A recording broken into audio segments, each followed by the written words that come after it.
nuestra alabanza, nuestra adoración, nuestras vidas te pertenecemos. Nos compraste por un precio, la sangre de tu Hijo.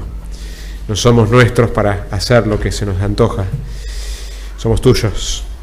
Así que venimos delante del gran Rey para escuchar sus órdenes en su palabra, para saber qué debemos hacer, cómo debemos servirte a nuestro gran Rey. Pedimos que hables a través de tu palabra en esta mañana, en el nombre de Jesús. Amén.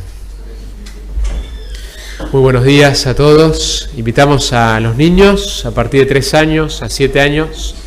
Van a pasar a la escuelita, que ahora hacemos enfrente. Las madres, tenemos más madres con bebés y niños chiquitos, tenemos un cuarto preparado para vos. Tenemos la pantalla también, ¿no, Roger?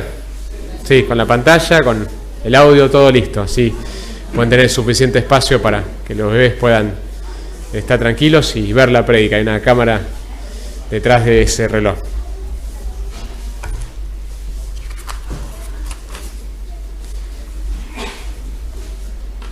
Una historia verdadera, difícil de creer. Se cuenta la historia en una iglesia en Dallas que se dividió. La iglesia hubo peleas y quedó dividida en 2. Y cada grupo llevó en contra de lo que la Biblia dice, ¿no? La Biblia dice no llevar a otro cristiano delante de un juez no cristiano, pero cada grupo llevó su caso delante de las autoridades no cristianas, porque cada grupo quería quedarse con el edificio. Así que llevaron sus argumentos delante de un juez. El juez, viendo los argumentos, decidió resolverlo entregándolo a las autoridades de la denominación, para que la denominación decida el caso. Así que hubo la historia esta no especifica qué denominación, pero hubo una especie de corte dentro de la denominación para determinar quién se quedaba con el edificio. Y finalmente se decidió por uno de los grupos y el otro grupo terminó formando otra iglesia. ¿Saben cómo comenzó el conflicto en esta iglesia? Es una historia verdadera. Había una cena en la iglesia y un anciano de la iglesia recibió un pedazo más pequeño de carne que un niño que estaba sentado al lado de él. Y así comenzó el conflicto en la iglesia. Imagínense la burla y la risa y las manchas para el testimonio de la causa de Cristo en los diarios, los medios que se enteraron de esta situación, que una iglesia se dividió por un pedazo de carne, por un anciano que recibió un pedazo más pequeño. Comenzó así. A veces las cosas más ridículas pueden causar conflicto en la iglesia. Y vamos a ver un pasaje donde podría haber pasado algo parecido si la iglesia no hubiera respondido correctamente, si el liderazgo no hubiera respondido correctamente a esta queja, a esta situación de conflicto que se estaba formando en la iglesia. Estamos en una serie de predicaciones del libro de Hechos. Estuvimos mirando la semana pasada, en el capítulo 4, vimos que el Evangelio avanza a pesar de la oposición. Estuvimos mirando cómo el Evangelio siguió avanzando a pesar de los intentos del liderazgo judío de frenar el avance. Y eso estuvimos mirando la semana pasada. Vimos que Pedro y Juan están ante el concilio y que se los prohíbe seguir predicando el nombre de Jesús. Miramos que ellos tenían una confianza.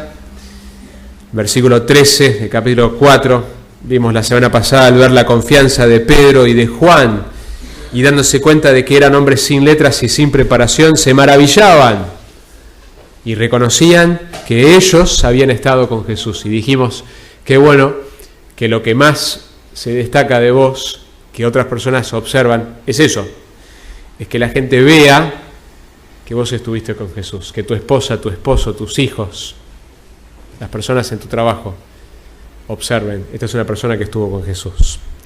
Y vimos que el Evangelio no se puede detener, que a pesar de los intentos y la oposición que el Evangelio experimenta, no se puede detener y sigue avanzando y sigue creciendo la iglesia a pesar de los ataques a la fe. Y así ha sido en la historia de la iglesia,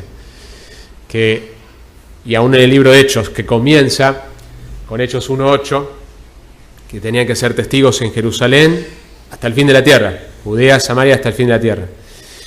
Y dije la semana pasada que cuando Hechos 1:8 no ocurre, es decir, la iglesia se quedó en Jerusalén, ocurre Hechos 8:1, donde la iglesia queda perseguida y esparcida, y que Dios ha usado la persecución y lo que vemos en Hechos también vemos en la historia para que el evangelio se esparza y que a pesar de la oposición el evangelio crece.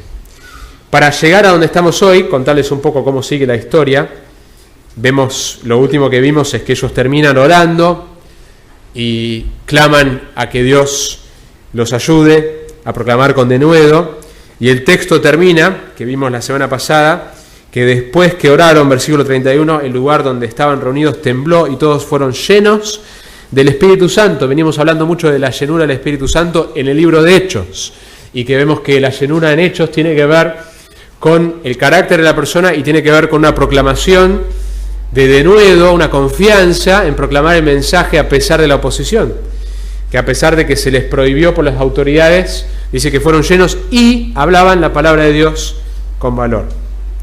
Y nosotros venimos haciendo un curso de evangelismo y necesitamos la llenura del Espíritu Santo para hablar con valor la palabra de Dios a otros que nos cuesta hablar.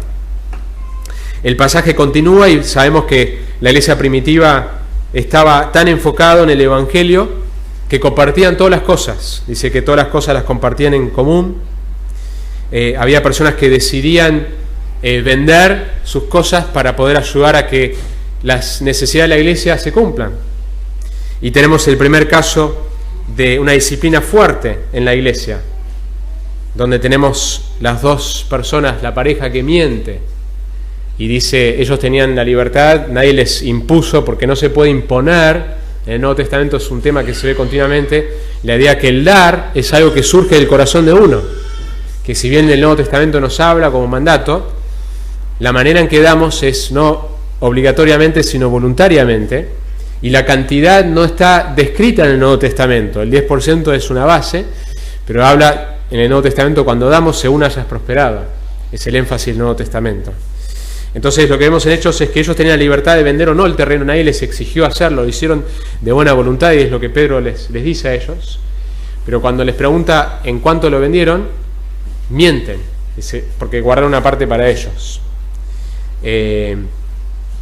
Y como resultado tenemos la muerte de esta persona. Viene la esposa, le pregunta lo mismo, ¿vos vendiste el terreno en este precio? Y dice sí, y ella también muere. Frecuentemente cuando Dios está arrancando algo, lo vemos en el Antiguo Testamento, la disciplina es muy severa, porque deja un precedente de cuán en serio Dios toma las cosas. Lo tenemos como el fuego extraño en el Antiguo Testamento, que también murieron por no hacer el sacrificio conforme a Dios, a como Dios pedía. Hoy cuando las personas mienten en la iglesia, no pasa esto, ¿sí? Pero Dios dejó un precedente al arrancar algo de cuán importante es la santidad. El texto nos dice en el versículo 11, capítulo 5, que después de esto vino un gran temor sobre toda la iglesia y sobre todos los que supieron de estas cosas, de que Dios está tomando muy en serio las cosas. El texto continúa, ellos siguen predicando, Dios los utiliza milagrosamente, hay milagros que ocurren a través de ellos para confirmar y validar que este es el mensaje verdadero, el evangelio que están predicando, y otra vez terminan en la cárcel. Y se les recuerda, pero ya le dijimos que no prediquen más en el nombre de Jesús. Previo a eso, ellos tienen un ángel que se les aparece y los saca de la cárcel. Y los buscan y piden a los que están protegiendo la cárcel dónde están. Y se están rascando la cabeza porque no saben cómo salieron de la cárcel. Porque esa noche un ángel los sacó. Y se enteran que están de vuelta en el templo proclamando el mensaje que el ángel le dice que vayan y hagan. Y tenemos el consejo de Gamaliel que dice, tengan cuidado con lo que hagan con estos hombres. Miren cómo dice en el versículo 35. Y les dijo, varones de Israel, tened cuidado de lo que vais a hacer con estos hombres. Ojo. Porque hace un tiempo Teudas se levantó pretendiendo ser alguien y un grupo como de 400 hombres se unió a él y fue muerto. Y todos los que lo seguían fueron dispersados y reducidos a nada. Es decir, Hubo otros casos de personas proclamando mensajes raros. Para ellos el mensaje del Evangelio era un mensaje raro y terminó en nada. Después de él se levantó Judas de Galilea en los días del censo y llevó mucha gente tras sí. Él también pereció y todos los que lo seguían se dispersaron. Entonces da dos ejemplos históricos que ellos conocían bien.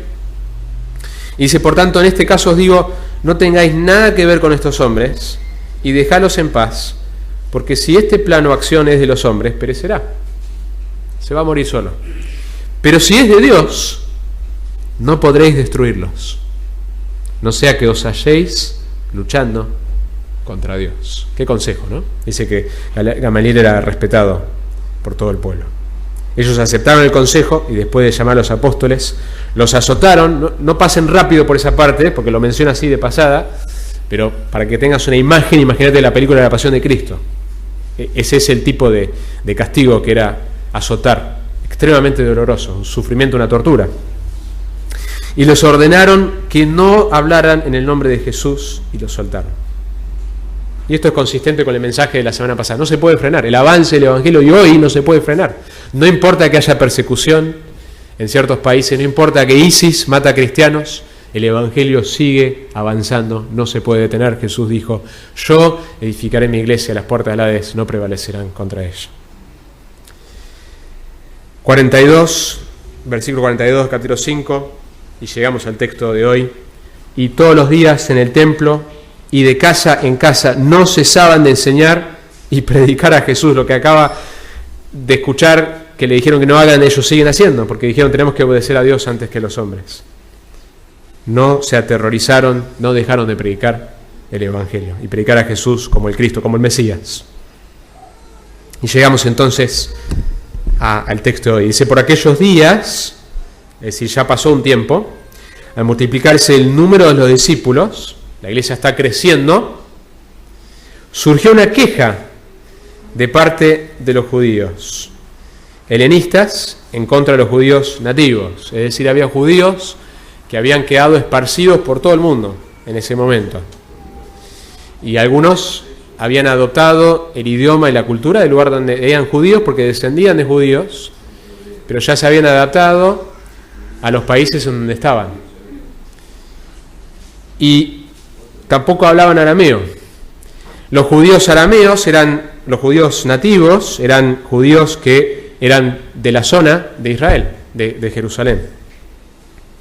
Sabemos que por Pentecostés ya había muchos que habían llegado, habían escuchado el Evangelio y se habían convertido. Y la iglesia tiene estos dos grupos de judíos. Y hay una queja de los judíos helenistas por esta razón. Dice, porque sus viudas eran desatendidas en la distribución diaria de los alimentos. Había un cuidado de las viudas que en ese tiempo era la única manera, si alguien no hacía algo como esto, no había un plan social del gobierno para sostenerlas. Y la iglesia, por eso habla mucho en el Nuevo Testamento del cuidado hacia las viudas. Había una minoría que eran los judíos helenistas que se sintieron discriminados. No sabemos por qué eran desatendidos. Quizás fue porque había cierta discriminación, pero no lo sabemos. No sabemos cuánto era real y cuánto era una percepción de que nos están desatendiendo porque somos judíos helenistas. Pero hay una queja que es real, la queja, y quizás hasta especulación de motivaciones de por qué no me están atendiendo esta necesidad. En el versículo 2 viene la respuesta de los discípulos. Entonces los 12, o los apóstoles, convocaron a la congregación. Una reunión de miembros tuvieron.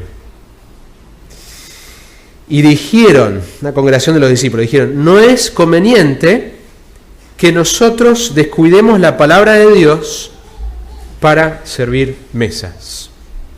La palabra mesa en el griego es trapeza, se traduce justamente mesa, pero también se puede traducir comida. No es bueno que nosotros atendamos a la distribución de la comida al punto de que estamos descuidando el ministerio de la palabra y la oración. Pero también la palabra se usa para referirse al manejo de las finanzas. No es bueno que nosotros estemos cargados con la responsabilidad de manejar las finanzas y distribuirlo y descuidar el ministerio de la palabra y la oración. En otras palabras, no es bueno que nosotros dejemos que el ministerio de la administración de la iglesia haga que descuidemos el ministerio de la proclamación y la predicación y la oración en la iglesia. Y algo que podemos aprender para nosotros es, siempre va a haber situaciones en la iglesia nuestra que hay que mejorar.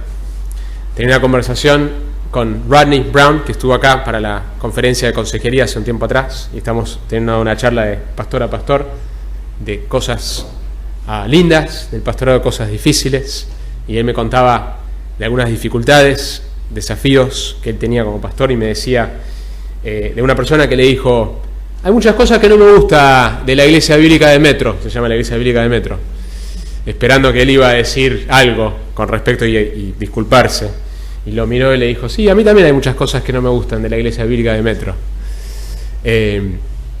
Y el punto era que hay muchas cosas en la iglesia que a medida que la iglesia crece va a haber situaciones, va a haber necesidades, va a haber quejas.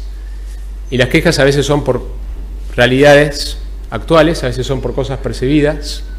Y una buena regla que yo siempre digo es que si vos ves un problema en la iglesia, ves una necesidad, algo que no está siendo cubierto, veo la sonrisa de Enrique porque a veces en las reuniones, si alguien propone una situación que hay que atender, yo le digo a esa persona: qué buena idea, ¿vos podés hacerte cargo? Si vos ves algo en la iglesia donde hay una necesidad de cubrir, gloria a Dios. Dios te está levantando a vos para suplir quizás esa necesidad. Si ves un área que no está siendo atendido, provee una solución también. Si ves un problema, propone una solución. Esto no es la iglesia del pastor, no es la iglesia de algunos, es la iglesia de Jesucristo, de la cual, si sos miembro, vos sos miembro, y si no sos miembro, estás en ese proceso, sos parte de esta iglesia. Y Jesús está edificando a su iglesia a través de los miembros. La Biblia habla en 1 Corintios de que cuando cada miembro hace su parte, la iglesia crece. Entonces, una buena regla es: si vos ves un problema, aportá la solución, aportá ideas de cómo podemos solucionar ese problema. Quizás Dios te dio esa óptica, te permitió ver ese problema para que vos seas parte de la solución. Gloria a Dios. Hay dos tipos de ópticas. Está la persona que ve desde afuera el problema y simplemente lo critica, pero no está dispuesto a proveer una solución y ayudar. Y está la persona que ve la situación y ve qué oportunidad acá, hay algo que nadie está pudiendo hacer, yo quiero ayudar, o buscar la persona que pueda ayudar para hacer eso. Son dos ópticas totalmente distintas. El autor Ken Taylor cuenta la siguiente historia. En un día de calor, una familia estaba viajando entre Jonestown y Jamestown y para en la granja de Jones para pedir un vaso de agua. El hombre en la granja le pregunta: ¿a dónde van? Nos estamos mudando de Jonestown a Jamestown para vivir. Entonces la pregunta que le hace el granjero le dice: ¿y cómo son las personas del pueblo donde vos venís? ¿Cómo son? Uy, son de los peores. No son amables, son indiferentes. Estamos contentos de finalmente mudarnos de ese lugar. Entonces el otro hombre le pregunta al granjero: bueno, ¿cómo son las personas en el lugar donde nos vamos a mudar? Bueno, lamento informarte que vas a encontrar el mismo tipo de personas en Jamestown.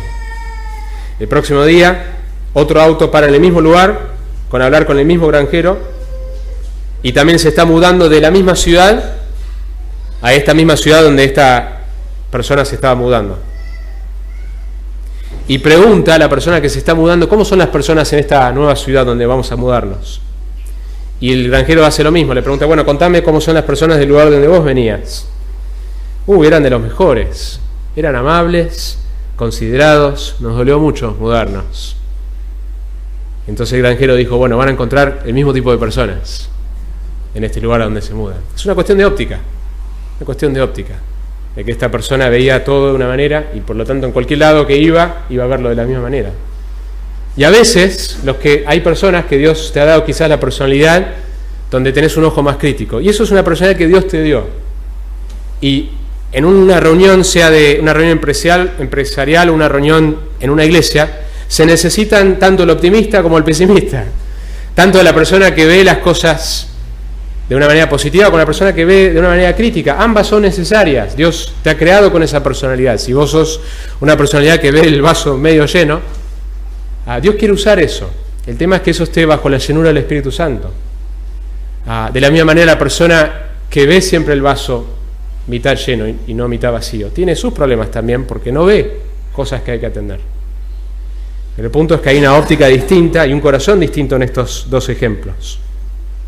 Cuando hay un problema en la iglesia y vos lo ves, provee una solución. Gloria a Dios que Dios te está permitiendo ver un área donde necesitamos trabajar. Los apóstoles, en vez de intentar ellos solucionar el problema, presentaron el problema a la congregación, no trataron de decir nosotros lo vamos a solucionar. Tuve una reunión de miembros, tenemos este problema, no se está atendiendo a este sector, a esta necesidad, no es bueno que nosotros descuidemos esto, y entonces proponen una solución. Miren cómo sigue el pasaje. Por tanto, versículo 13, hermanos, escoged de entre vosotros, animan a la misma congregación a que escoja 7 hombres de buena reputación, no cualquiera, sino de buena reputación. Ya son personas que tienen una buena reputación, llenos del Espíritu Santo, de sabiduría, a quienes podamos encargar esta tarea. Qué buen principio que hay acá de buscar como iglesia cuando hay necesidades, que hay cosas reales.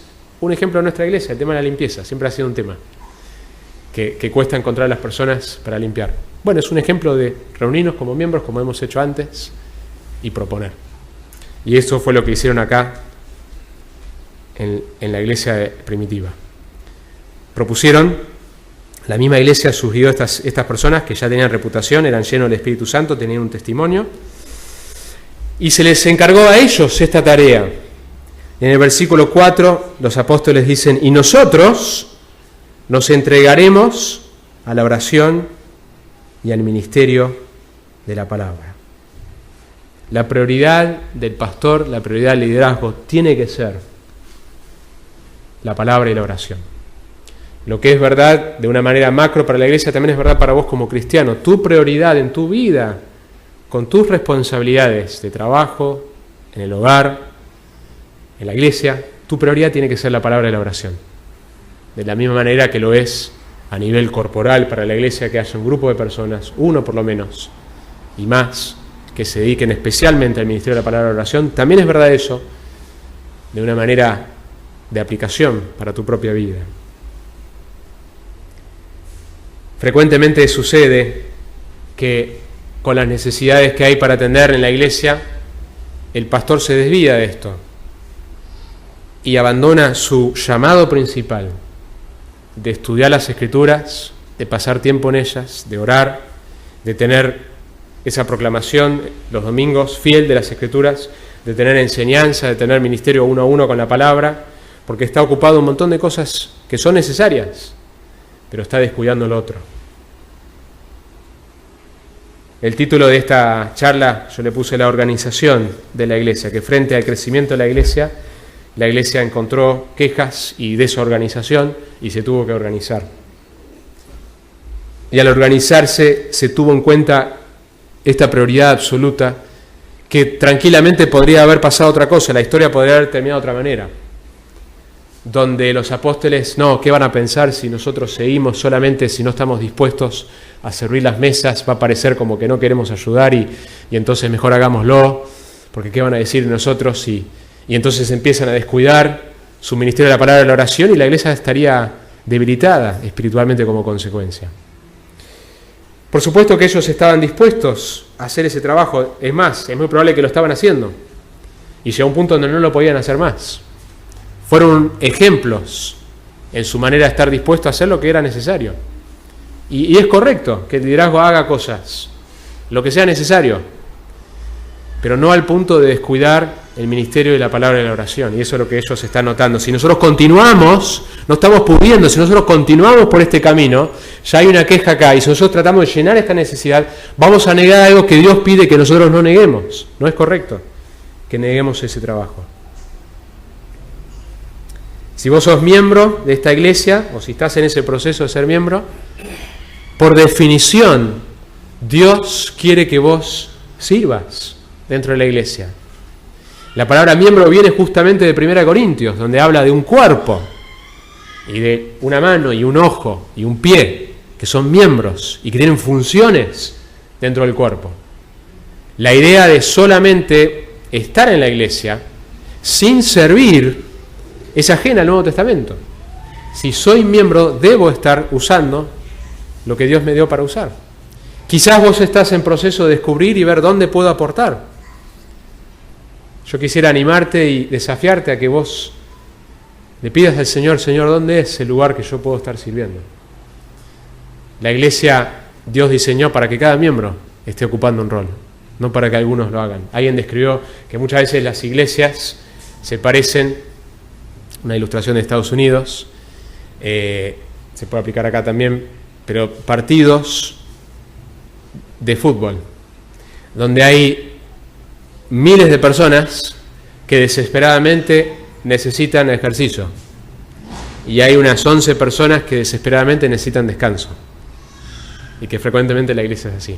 El fundador de nuestra iglesia bíblica de Denton, de la cual somos misioneros, antes de ser pastor, antes de fundar la iglesia, trabajaba como gerente, y después Dios lo llamó al ministerio.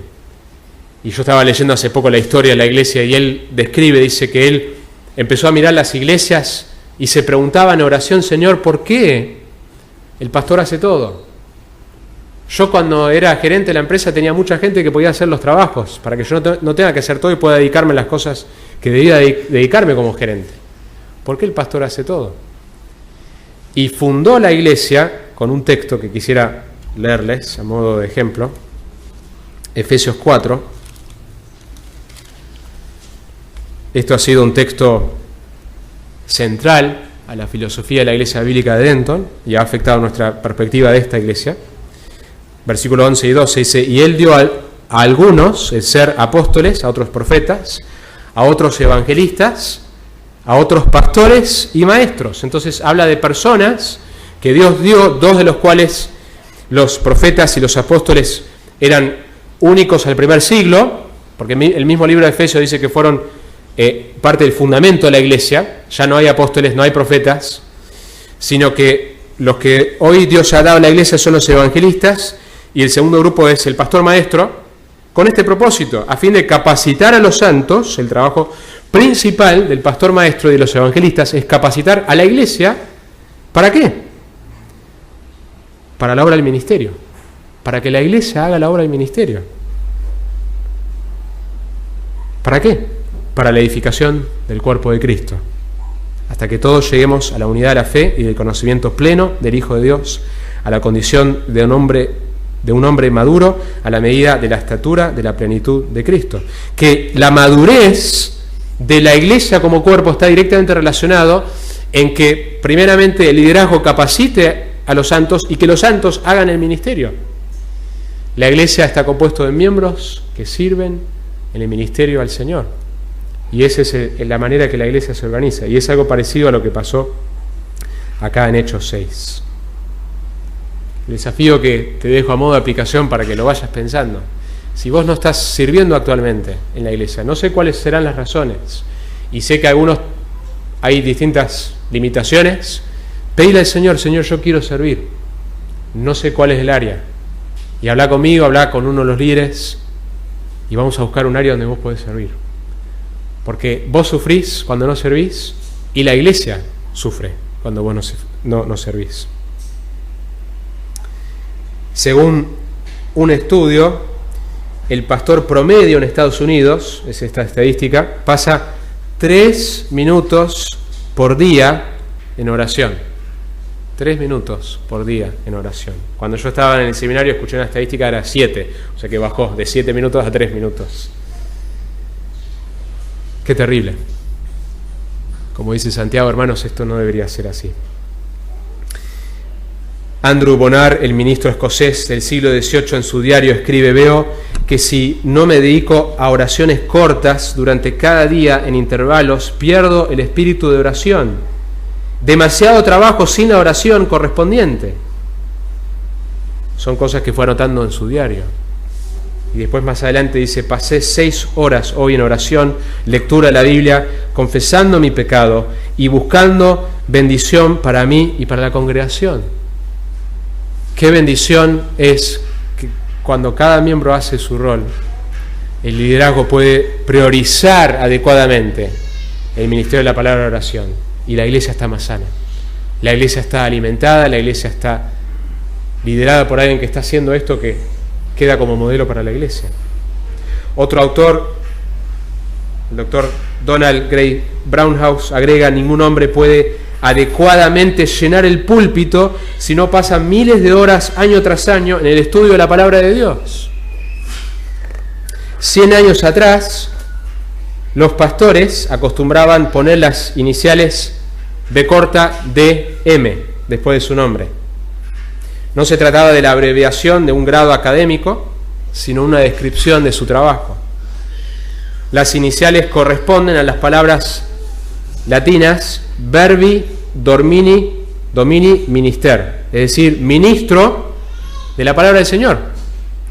Ese es el trabajo del pastor anciano, es ministrar la palabra de Dios públicamente y en privado también, de ministrar y ayudar al creyente a crecer a través de la proclamación corporal y a través de esa reunión individual de mirar las Escrituras en discipulado y consejería.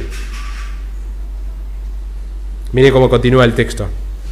Versículo 5: lo propuesto tuvo la aprobación de toda la congregación.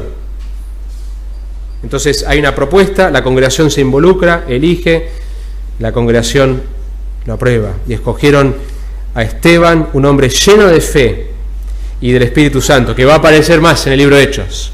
Y es interesante que este hombre que está dedicado a esta tarea, que es una especie de diácono, no es exactamente lo mismo que los diáconos que vamos a ver más adelante, porque de hecho no se refiere como diácono, se refiere de los 7, pero sí es una tarea similar, de librar a los apóstoles a que ellos dediquen más tiempo a la palabra de la oración, como va a ser más adelante 1 Timoteo, para que el pastor anciano pueda dedicar más tiempo a la palabra de oración. Los diáconos sirven, y algunos de ustedes ya lo están haciendo, están funcionando como diáconos en medio nuestro. Entonces Esteban va a aparecer, y este mismo Esteban no es que se limita a esto, porque vamos a ver que él va a proclamar el Evangelio, lo van a apedrear, va a ser uno de los mártires. Felipe también está en esta lista, él también va a llevar el Evangelio, que va a llegar a África. Es decir, son hombres de Dios que también están predicando el Evangelio, pero que se dedicaron a esta tarea por este tiempo. A Prócoro, a Nicanor, a Timón, a Parmeas y a Nicolás, un prosélito de Antioquía, a los cuales presentaron ante los apóstoles, es decir, que hay un liderazgo de este proceso, y después de orar pusieron sus manos sobre ellos. Frecuentemente el imponer las manos, en el Antiguo, también en el Nuevo, y aún hoy, yo cuando me ordenaron como pastor en la iglesia bíblica de Denton, los ancianos oraron por mí y pusieron sus manos. Es la práctica que tiene que ver con un reconocimiento de la autoridad, de una autoridad reconociendo otra autoridad. Y los encomendaron a esta tarea, ¿sí? Y no tiene fruto. El versículo 7 es uno de los reportes de Lucas de crecimiento. Hay varias veces que Lucas va contando cómo la iglesia va creciendo. Dice así: y la palabra de Dios crecía, y el número de los discípulos se multiplicaba en gran manera en Jerusalén, y muchos de los sacerdotes obedecían a la fe. Sabemos que había más o menos 5.000 sacerdotes en Jerusalén, muchos de los cuales están obedeciendo a la fe, están dejando el judaísmo y respondiendo al mensaje del Evangelio. Y Lucas no pone esto por casualidad. Hay una conexión entre que la iglesia se organiza bien y las personas toman responsabilidad y liberan a otros para su área, que la iglesia crece como resultado. Y esto ha sido consistente en la historia. Cuando la iglesia hace esto, cuando los miembros sirven en lo que Dios les pide que ellos hagan, y el liderazgo se enfoca en el ministerio de la palabra y la oración como su prioridad, la iglesia crece. La iglesia crece. Así que 2 aplicaciones para culminar, que ya las vengo mencionando en el sermón. El pastor debería ser un modelo para la congregación. Yo debería ser un modelo para ustedes en mi vida de oración y mi vida de estudio de la palabra. Ustedes no van a poder dedicar el tiempo que yo dedico, o debería dedicar, a la palabra y la oración. Pero yo debería ser para ustedes, como debería ser en mi casa, un modelo, que ustedes anhelan pasar más tiempo en la oración, más tiempo en la palabra, porque su pastor está modelando eso para ustedes. Mi prioridad de la palabra y la oración es un ejemplo para tu prioridad. Es decir, que por más que en la iglesia no sea tu tarea principal, tu vida debería girar alrededor de esto.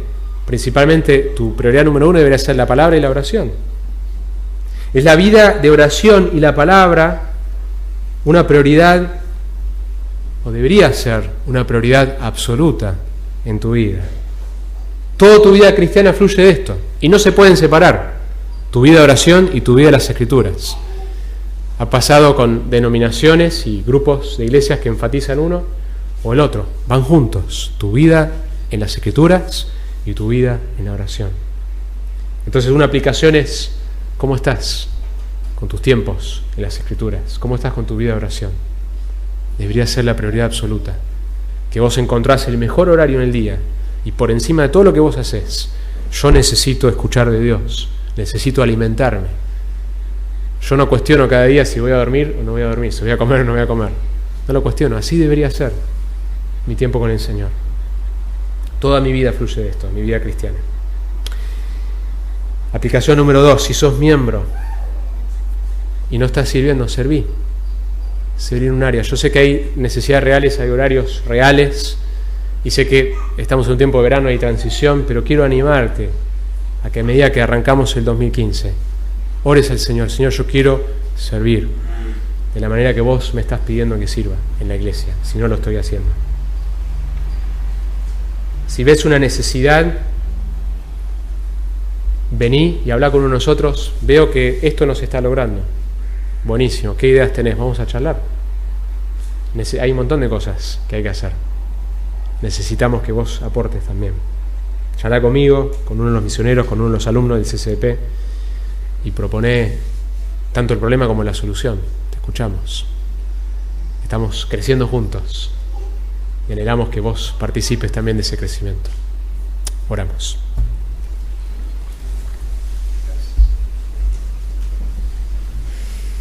Señor, este es el diseño que vos tenés para que la iglesia crezca. Es que cada miembro, Señor, esté sirviendo, que algunos se ocupen de áreas muy físicas, muy tangibles de organización, que son indispensables, porque cuando no se atienden surgen problemas, surgen quejas, surgen especulación de por qué está pasando esto, surgen frustraciones. Y qué bueno es que vos en ese tiempo levantaste 7 personas llenos del Espíritu Santo que atendieron esas cosas, para que entonces los apóstoles pudieran continuar en su ministerio de la palabra y la oración. Oramos eso por nuestra iglesia.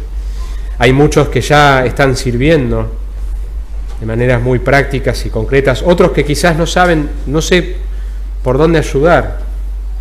Oramos que nuestra iglesia se siga organizando y que haya más personas sirviendo para que crezcamos juntos. También, Señor, sabemos que tenemos la realidad que gente llega a otros lados, de otras ciudades, tenemos esa complejidad también, pero oramos, Señor, que vos creativamente nos muestres cómo podemos como cuerpo estar todos sirviendo y proveyendo lo necesario para que las prioridades de la iglesia y del liderazgo de la iglesia se cumplan, de tal manera que la iglesia crezca.